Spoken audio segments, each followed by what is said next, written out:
Welcome to What If with Leslie Grandy. As I prepare for a new season of the podcast in the fall, I've been thinking about the conversations that have stayed with me long after the recording stopped. Rather than simply replaying favorite episodes, I wanted to revisit a few that continue to shape how I think about leadership, creativity, and the future of work. I'm calling the series Creative Velocity Conversations, the Coaches Collection. Over the next few weeks, I'll be sharing 3 conversations with executive coaches whose ideas have expanded my own thinking in very different ways. And though their areas of focus differ, they each help leaders become the most effective versions of themselves. Taken together, they offer a roadmap for leading in a world where human judgment, emotional regulation, and empathy are our greatest competitive advantages. I'm kicking off the series with Chuck Garcia. Chuck was actually my first podcast guest, and listening back to this conversation reminded me why I wanted him to open the series. Chuck believes that the defining moments in leadership happen under pressure, not when you've had days to prepare, but when someone asks the unexpected question, when emotions are running high, when everyone in the room is looking at you waiting for an answer. One of my favorite ideas from this conversation is deceptively simple. He says that when pressure rises, most people make these 3 mistakes. They talk too much, they talk too quickly, and they lose clarity. His solution isn't another presentation technique. It's learning to slow down, breathe, think, and then respond. Because speed and certainty are applauded in most organizations, but speed of response isn't the same thing as quality of judgment. As someone who's spent years leading product organizations in fast moving companies, I know exactly how difficult that can be. Taking a moment to slow your heartbeat, calm your nervous system, and keep your mind from racing ahead of your mouth is the key to being heard and understood, according to Chuck. Chuck believes that the most important part of any message is the human being delivering it. People aren't inspired by perfectly constructed sentences. They're inspired by authenticity, emotional presence, and conviction. So as you listen today, notice how often the conversation returns to one central idea. Leadership isn't demonstrated by having the fastest answer. It's demonstrated by having the wisdom and the patience to deliver the right one. Here's my conversation with Chuck Garcia.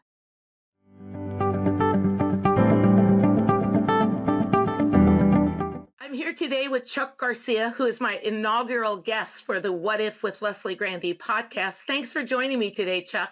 Well, thank you for having me, Leslie. It's great to chat with you today. I'm excited to share a lot about your work, but first let me talk about who you are and then have you in your own words explain your journey.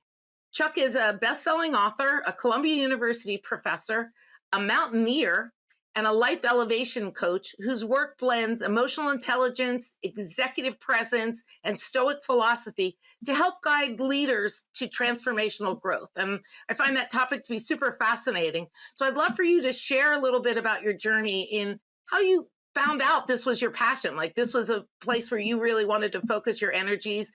And also, how is it that you define a life elevation coach? I'm really curious by that title, and I'd love to learn a little bit more about what that means. Well, I'll get to the second one first because it relates to something you said earlier about being a mountaineer. And when you're a mountaineer, and as in my first book called The Climb to the Top, it's a book that uses mountaineering as a metaphor for how to climb careers. But instead of the ice axe and the crampons that we use to climb mountains, it's all of the communication skills, techniques, and rhetorical devices I learned over my many years of being a public spokesman on Wall Street. But here's why we use those words for my branding. Something that surprised me as part of my journey, and I was like every other college kid, get A's in school, and it's the path to prosperity and success. So I get to a Wall Street bank and I found out, oh my God, what do you do when everyone else around you is a lot smarter than you? They went to much more prestigious schools. Oh my God, what's going to happen? But the patterns that I noticed didn't relate to that. The ones that I saw ascending the ladder, the ones that people were looking up to, there was something different about them. And it didn't matter where they went to school, what they did, how they got there. They were really good communicators. There was a certain presence about them. There was something about them that people wanted to get around. They wanted to be around that individual. They were clear, concise, and purposeful in the way that they communicated. They treated everybody with respect, and they delivered on their commitments. Those three things, Leslie, I wish if somebody had taught me the key to life in college, it would have been that. But instead, we crammed, we examined, we regurgitated. Okay, there's a certain value to that. But I say that because, going back to your question, I have helped hundreds, maybe thousands, but I coach a lot of executives. And I coach them on what was my first observation as a 22-year-old. How does someone communicate so well? And what I came to find out, it's a learned behavior. It's a skill, just like engineering and math. So to be a life elevation or an elevation coach is really using the skills and techniques that I did over my 25-year career on Wall Street. And for context, my companies were Bloomberg, BlackRock, and Citadel, three titans of the financial industry, and how lucky I was to be under their tutelage. But I found that I could help people to elevate their careers based on what I did. And that's the reason I became a coach. So 10 years ago, after all my Wall Street years, didn't need to do that anymore. But I soon came to discover through my mountaineering journey, through the wonderful guides that led me up mountains all over the world, I saw the way that they found fulfillment in helping mere mortals like me getting to the summits of these treacherous mountains. And I began to see myself in that. I was like, wow, it was really revealing. I could do that. Not that I wanted to spend the rest of my life climbing mountains, but the expertise that I had developed and the reputation that I figured I could use that to leverage my capacity to teach someone. That is ultimately what I did. I formed my own company called Climb Leadership. I teach executives all over the world. And then at the same time, Columbia University came knocking on my door, and I teach in the Graduate School of Engineering the very things that I've just described to engineers and scientists. This is so fascinating. I wish I'd have met you earlier in my career because I I think wish I'd met me earlier in my career. because one of the things that strikes me about your work, or especially around emotional intelligence and communication, is that when you're young, you feel it's inauthentic to squash or manage your emotions, and that the way that you react to something is important for people to see. Or if you feel like you're being disrespected, it's important to stand up for yourself and come back at that person and engage with a sort of an emotional reaction, a response that maybe reflects how you felt in that moment. And I think one of the things to this day that I focus on actively is regulating my emotions in the moment. And I'm curious, as you teach people, what tips for emotional regulation you offer people, and how much the part of managing and balancing emotions, equanimity, not just reading other people's emotions and managing the room, but really how you carry yourself in those environments that aren't working in your favor to actually get the results, the transformative results that you want. I'm really interested in this because I know this is something I continue to focus on. Indeed. And in fact, what I didn't count on was how important emotional intelligence became to my own practice and to what I teach. And for context, Leslie, my second book is called The Moment That Defines Your Life. And it is the emotional companion to A Climb to the Top. But to me, they're opposite sides of the same coin. Let me start with the communication, and I'll get to your answer in just a second. When people communicate, there are three barriers, I'm speaking generally, to most people when they communicate. They say too much, they talk too fast, and it's not clear and concise. It's laced with filler words and, and like all these nonsense and noise. Now, add to that the element of pressure. Pressure changes everything.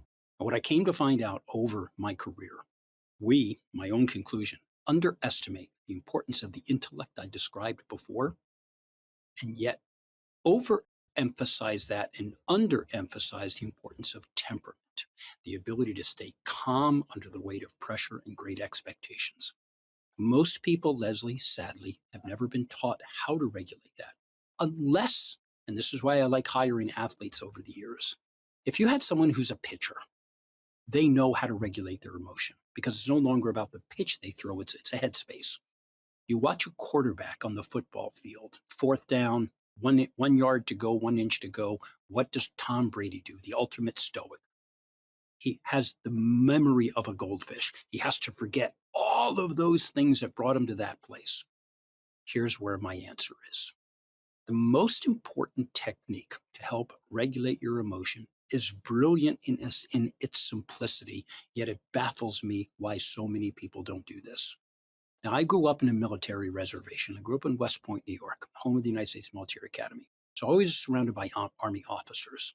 And what they teach you in emotional regulation is something called the combat breath. Now, I don't like to use those military metaphors, but I remember that from as a kid. What did they teach a soldier on a battlefield? Well, the CEOs and the C-suite that I train, they feel like they're on a proverbial battlefield. They are under enormous pressure and expectation. And when they are expected to speak, especially when it's spontaneous and they haven't prepared anything, this is when the reputation can go off the rails. This is a technique called stop talking, start counting. So imagine, Leslie, the question comes to you. Many people, their first reaction is to blurt out the answer as fast as they can, figuring I'm going to sound smart and God, I'm on it. I know my stuff. I teach the complete opposite. Do not speak when that question comes. Take a deep breath. Buy some time and let that whoever asked the question know that you are taking time to formulate the answer. So as you are taking that deep breath, now you know it in yoga, you know it in any sporting event, the actors will teach you this. Get control of the breath. Count to 1, 2, 3. Now that may seem agonizing to anyone who's on the other end of it. Let them agonize because you're about to destroy your reputation. If you say something that causes self-inflicted harm, it usually comes because somebody was too quick in the reaction. Oh, I didn't mean to say that.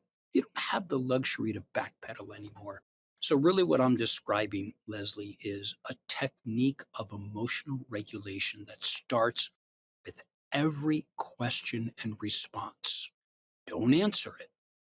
Take a couple of seconds. What I do with my coaches, I snap the finger, little music theory. 1, 2, 3. I don't care how impatient somebody gets on the other end. This is your response. You own it. You own the best of it. You own the worst of it. So take the time under this age of massive distraction and acceleration of communication.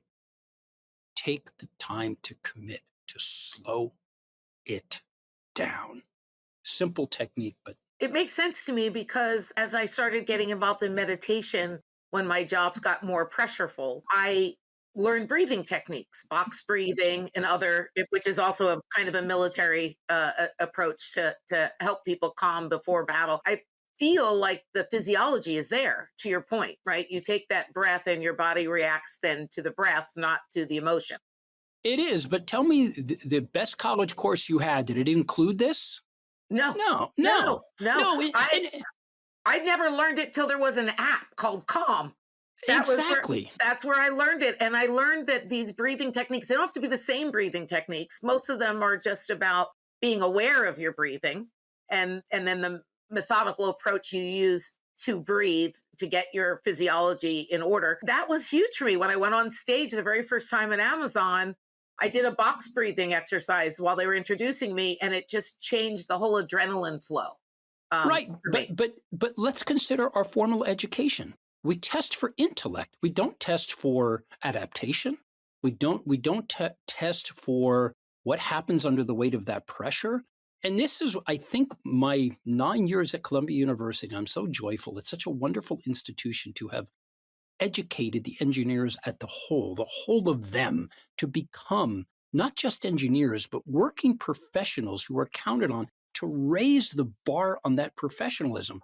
They are startled and stunned that I open up my classes this way. And then a year later, after they graduate, they come back to me, and after they started at Google and Amazon and all those places that where you have been involved in, and they come back and said, "Oh my God, we had no idea. The engineering, that's pretty easy. We're good at that. But God, managing the people, the distractions, the pressures, the spontaneity of saying something that you didn't mean to say. I am just on a crusade, Leslie. These are subjects that should be taught at the earliest level to students, dancers, athletes. It should be required. All that ridiculousness that I learned, and so much of it I could have dispensed with. So I'm a champion for that. I hope I can influence others. Absolutely. When I was doing research for my book, Creative Velocity, one of the things I spent a lot of time learning about not only was emotional regulation and equanimity, but Stoic philosophy and how together they can really enhance one's capacity to think creatively and solve problems that are maybe ones they've not seen before. What's your perspective on how those things might actually aid in creative capacity? We're talking a little bit about how they might help you organize your thinking and your response to a particular situation. But practicing these things over time, do you see how they might be able to help your creative capacity or your problem solving skills? Yeah, well, let me first state how much I enjoyed your book, and I connected to it probably most when you started. I don't remember maybe it was chapter 5. I forget where you began to introduce the Stoicism. My book, The Moment That Defines Your Life, I knew that there was an emotional intelligence book in it. Didn't know exactly what it was. I knew there was a philosopher, there was a Stoic. I came to Stoicism, and my TED talk last month was how I came to Stoicism. But there were a lot of books on EQ. There's plenty of books on Stoic philosophy. What I found is a gap in the marketplace. And in the modern world of where I teach people, I teach the mindset of the Stoic philosopher, and I teach the techniques of emotional intelligence. So what I found is my best practice is to combine the elements of the two. So where it comes to Stoic philosophy, and let me back up for context. The people that I coach are very powerful people.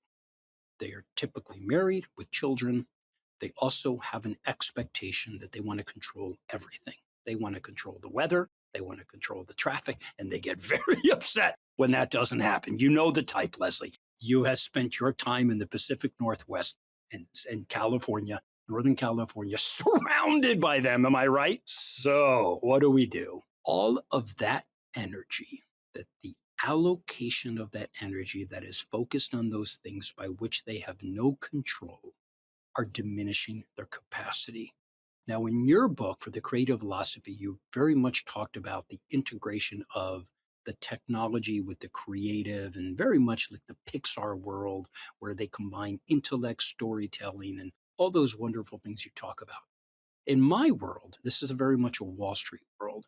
The creativity comes from the capacity to tell a story that is different than their competitors. If I can help someone replace the allocation of all that negative energy to something they can't control. So imagine that 20% of your day was trying to control the traffic. What a colossal waste of energy.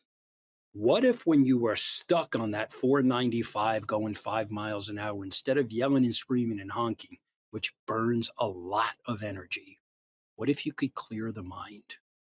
Put on our podcast or put on Led Zeppelin or Billy Joel or something else or Mozart, whoever, and you begin to use that. So you're supplanting energy from one form, negative and potentially toxic, to something that allows you to clear the mind, because it's only in the clarity of the mind do good things happen.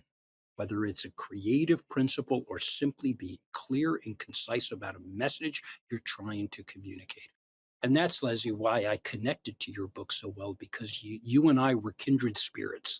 We were writing the book from different places for different purposes, yet the core of it was very similar.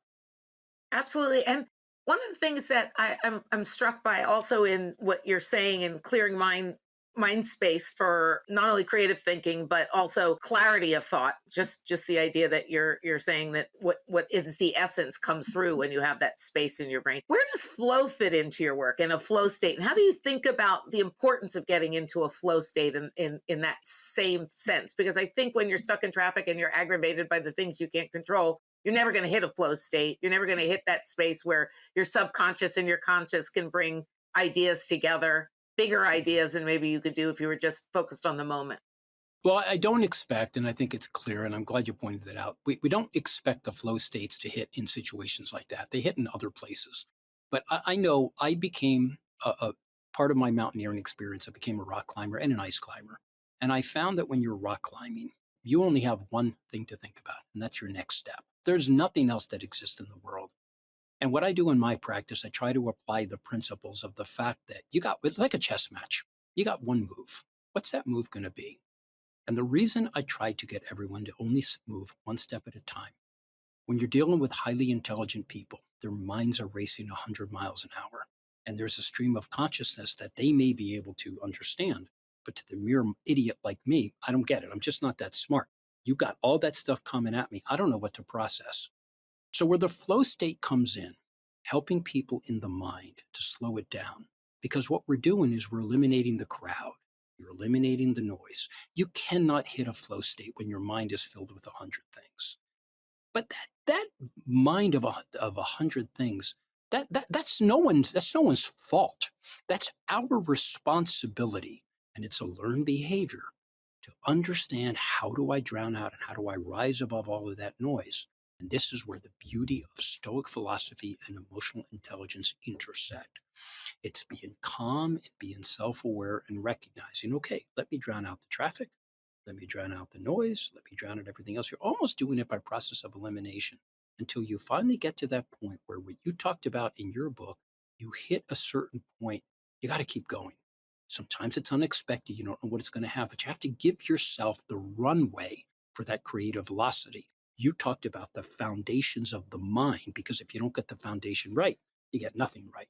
So that's what I do for a different purpose, though, helping them. Let's take our time. Let's breathe. Let's focus on one thing. I deal with people that try to focus on 100 things at a time and they end up doing nothing. So we got to boil it down to its minimum. Forget the apps, put away the phone, put away the devices. Your mind is an amazing thing, but we don't use it sufficiently.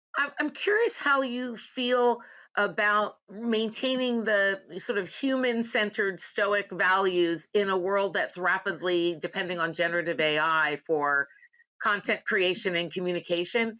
And I'm wondering if you feel that there's any specific technique that people should use in order to balance that sort of machine driven thinking versus the really human centered values that really are at the core of Stoic philosophy. Yeah, that's a much more difficult question to answer because you are actually talking about how the future is going to look. We don't know. But why Stoic philosophy tends to continue to garner attention 4,000 years after this philosopher named Epictetus started to talk in Athens, Greece, on what's called the painted porch, which we now call Stoicism. No matter how much AI is in front of us, when that day is done and we're heading to sleep, it's not going with us. And when we wake up, it's not here. Our minds have an immense capacity. And yet I'm actually saddened a bit that we're so infatuated with artificial intelligence. I still think we have neglected completely emotional intelligence. So I think the great leaders, now you've been around many of them in your world in the Silicon Valley as I have on Wall Street. I'm not saying they dismiss AI. I think that they're just putting it up on the shelf and it's just another tool. But in the end, they are in front of their 32,000 employees. Your AI may write your speech for you, but it's not going to recite it. In the end, I think the best leaders hold themselves accountable for the delivery of their communication. Even if they don't write it, have someone else write it, that's okay. I just think the infatuation is overdone. The people that I work with are great human beings who have accelerated to an incredible point in their careers, not without the help of these technologies you're describing, but recognizing that you can't hold AI accountable for my mistakes. I make them, I own them. So I don't know. I'm not as enthusiastic as everyone else. I face it. I know we have to work with it. It will be a companion to leadership. I will be saddened the day that the machines start running the companies and the very smart, great leaders of the world are pushed to the side. And when that day happens, I think that'll be a sad day for humanity. It's funny. I go back, hearing you talk now, I go back to your initial comments about what makes a great speaker, what makes a great leader, what really motivates people in storytelling and in communications, where you, as a leader, have to move large groups of people towards some idea that maybe doesn't exist in reality yet, but you want them to come to life. And I think what you say in that, what you said in that earlier point, is that it really strikes a chord, right? It creates an emotional connection that motivates people around them to follow their lead. What I find with AI is that lack of emotion, right? I can read a correct answer or maybe an incorrect answer, because I get a lot of those too. But what I never get is moved. I never get moved, right? Like, I get data and insight and even a well constructed sentence or paragraph, but that reaction that you sort of describe around being moved by the speaker to some higher idea or ideal about what should be, never has come from any of my interactions with AI. And I think when people so quickly cut and paste from AI into their work, they miss the layer of resonance, right? That connection that really will get people to activate against the idea. And that's where I'm always struggling myself with when I talk about my work, is that you own the values, you own the emotion, and you own the impact of communicating whatever AI told you. And so if it's something that's interesting or intellectually curious, that's great. But what's its value? What's it bringing to the audience, to the customer, or to your team if it doesn't have that emotional resonance? Well, you're talking about Steve Jobs, I'll put him in there. Martin Luther King moved people to a cause. Winston Churchill fighting for the existential uh, Western world, the free world. What the three of them did, and that's why I'm going to put Jobs in there, as I was a student of the three of them. I admired them immensely for how they were able to build communities, how they were able to spread the values of the thing that made them tick. Steve Jobs was certainly at Apple on the forefront of let's call this AI, but Mandela and King and Churchill were not. And when we think about the great orators of the world, and let's throw Abraham Lincoln in there, look at what they were capable of doing before we even talked about this. So I think AI is just going to make us lazy. I think it's going to have us take our eye off the leadership ball. I think it's just too convenient to say, yeah, chalk it up to AI. Let AI write the books. Oh my God. We are capable of so much more, yet we try to find, I don't want to say it's the easy way, and I'm not disparaging AI. It's a wonderful thing. I'm just cautionary about it because the leaders, whoever they are, they got to make the call. They need to be accountable for that call. AI is only going to help them so much. And how do they succeed? By moving people to the cause, by helping them to exceed their own expectations. And if you have an organization where the majority of people are doing that, you'll be the next Apple. If you don't, you'd just be mired in mediocrity. Absolutely. I'm curious, at the more that you've coached and more people that you've seen and the experiences that you've had climbing mountains and in the moments that had defined your life, do you find yourself ever falling back into old habits? Do you find yourself still struggling to manage an emotional situation? And what tends to be the reason that you think that you just don't have your handle on it 100% of the time? I would say the reason would be because you're human. But I mean, in terms of what are the circumstances or the characteristics of those situations where you find I've really got to take a step back and regroup? Well, it happens a lot.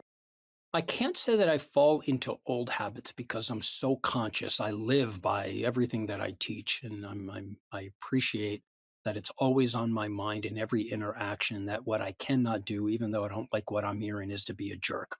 Because my most embarrassing moment in my Bloomberg years, I had two very embarrassing moments.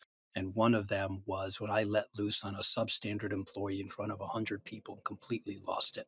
I wanted to crawl under the desk and never return to the company. People saw me in a very different light. Here I was, 5 years in a wonderful ascension, and I was about to kill it in 5 seconds of a completely despicable behavior. So that's where I found AI. It's like, oh my God, I got to fix this problem. So to answer your question, I am incredibly conscious, and I have been since I started teaching this, to slow things down, to listen intently. And this is a practice, Leslie. This is not just a matter of habit. This is a matter of intention. When somebody is speaking to me,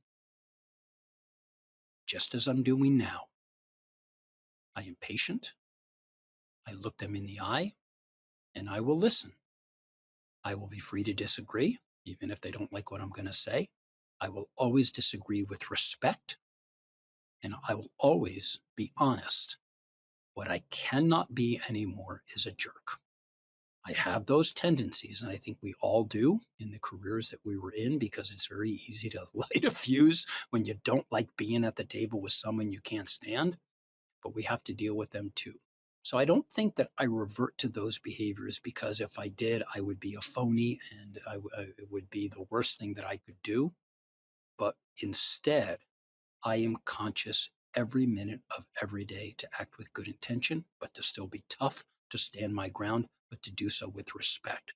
That, Leslie, is what should be taught in school. These acts of intentions as it relates to our behavior. And if we could teach all kids to do that and then give them a grade, then maybe we'll pay attention. This is foundational to what you and I both do, why we wrote about it in our books. Active acts of intention all the time. Burns a lot of energy, but since I have no noise in my head, I have plenty of energy for it. Yeah, it's fascinating when you talk about being taught in school. I remember being taught organizational behavior as if the company itself was a human and was operating with behavioral norms, right? And Good point. I hate that term. right, and that was the whole subset of It was a thing. school, right? Was Right. organizational behavior, and this monolithic organization behaved in a way. It wasn't even called culture. Even it was just sort of, this is how the monolith moves, right? This is how things get done. And I think in that same vein, there was never a conversation about not only emotional intelligence, but employee behavior that gives you a career, employee behavior that makes you a leader, even when you don't manage people, right? Or what is not tolerated, behavior that Yeah, has no place here. You right. can do it somewhere else, but not here, not at this table. Yeah, and I think one of the things, again, in my own research that I realized that as a leader, those emotions actually clamp down, that I display, clamp down other people's ability to be creative, right? Because they're more attuned to what reaction they're going to get from me rather than what's the right thing to do. Right. And No, I I think agree. that became a real aha moment for me when you were just talking about what you learn in school. All I could remember was organizational behavior, but for the life of me, I couldn't remember anyone coaching me. And I had executive coaches in the beginning of my career, and mostly they were trying to teach you how to fit into that culture, not how to be a better leader or That how is to. wrong. No. In fact, if you take them to fit into that culture, then you get groupthink. That's the worst thing that could happen.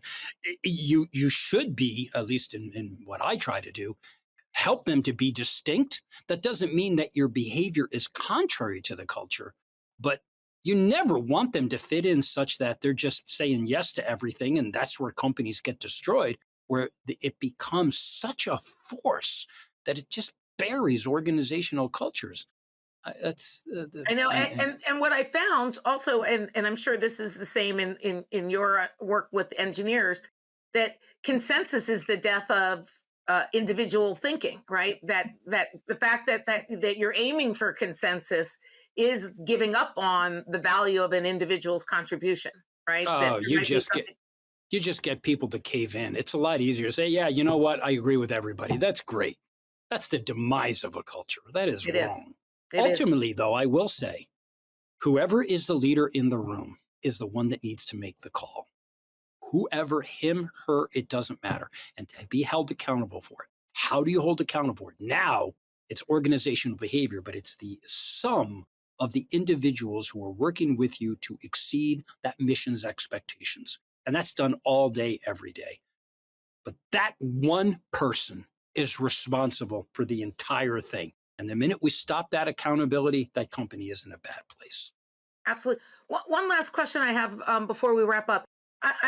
You had mentioned earlier also about things you can control and things you can't control, and the importance of sort of accepting those things. When you're in a company, you often feel like you're expected to control everything that you're responsible for. How do you coach people to break free from the constraint of thinking I'm responsible for everything, and therefore, if something goes awry that's unexpected, that's on me? What are the ways that you help people kind of recover from that belief of the difference between sort of accountability and responsibility and actual control? Yeah. Yeah, it's a much more difficult question just because there's a lot to it, but I'll give you my summary. Unfortunately, what a lot of leaders do, if they're accountable for something, but they don't know the answer to something that should be in their purview, many of them talk for about 2 minutes and say absolutely nothing. They feel that they need to respond, so they're just blabbing away. It's just balderdash and just corporate speak. The leaders that I work with sometimes have a very difficult time admitting they don't know something. And that goes back to the legacy of their education, because we were punished when we didn't get something right. We were rewarded for getting something right and punished for getting something wrong. So here's the crazy thing. That vulnerability they feel is a weakness, but it gets them into a whole lot of trouble when they're not vulnerable. So it starts with the admission that I don't know the answer to your question. It should come out just as quickly as that, and be comfortable in the discomfort that you don't know something. But here's where the stoicism comes in. The minute you think that you're supposed to know everything, you're screwed. Because all of us are capable of doing anything, but we can't do everything. And this is where the Stoic philosophy says, what I can control, I don't know it, but here's the good news. I know someone who does. So you're going to have to check with John in accounting. He's going to give you the answer. And if he doesn't get you the answer you need, come back to me. I'll find you who do. Just the admission of not knowing what you don't know is a beautiful thing, because it keeps you from causing any further self-inflicted harm. This is where they get into trouble. And sometimes just the simple admission, I don't know, but I'll find out where.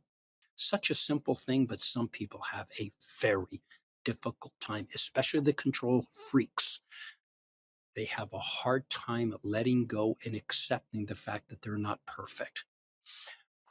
Just take a very deep breath and get them comfortable in their imperfections. That has been the biggest challenge of my coaching career. Getting someone to admit, oh my God, you mean I can actually admit that I don't know? Of course you can. How can you expect it? But that's an expectation. And No, I totally agree with that. I mean, I felt that myself in the career, that people look to me as the person who should know, and I'm letting them down if I indicate that I don't. And so well, I recognize that trap. but your framework, your mindset, Leslie, just by saying that I'm letting them down, I'm trying to get them to change that much. I'm not letting you down. I'm pointing you in the right direction, because I'm going to make the call, but I can't know everything. So I'm going to be accountable if I have all, and I'm never going to have all the facts. You're never going to have 100% of what you need to make the decision. But the mindset is, I'm not letting you down. Joe, Bill, whoever is asking you that question, I don't know the answer, but I know who does. I'm never disappointed with what I don't know, because I don't know much. But what I do know, I know damn well. So they can count on me for that. And I think that's a headspace. That's helping people get comfortable in the fact that you're not expected to know everything. It's your limiting belief that you need to know it that is getting you into trouble. Absolutely. I think after this conversation, I'm going to go back and read the book again, because I feel like I have a different lens on it now. I was very personally projecting myself in the stories in your book, and so I Yeah. was really kind of looking for the resonance with my own experience. But now, hearing the way you talk about it, I want to look at it at a different altitude. Like, I Yeah, I want to see appreciate it from a higher altitude and see how all the stories share a common thread with each other as opposed to with me. And I think I'll get a completely different set of things from it. I really appreciate your time today.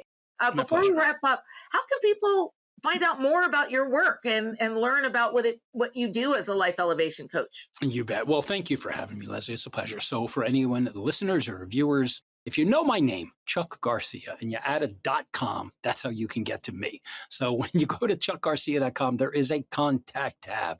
Just hit it there. I'm pretty active on LinkedIn. You can certainly find me there. I don't use many other social media.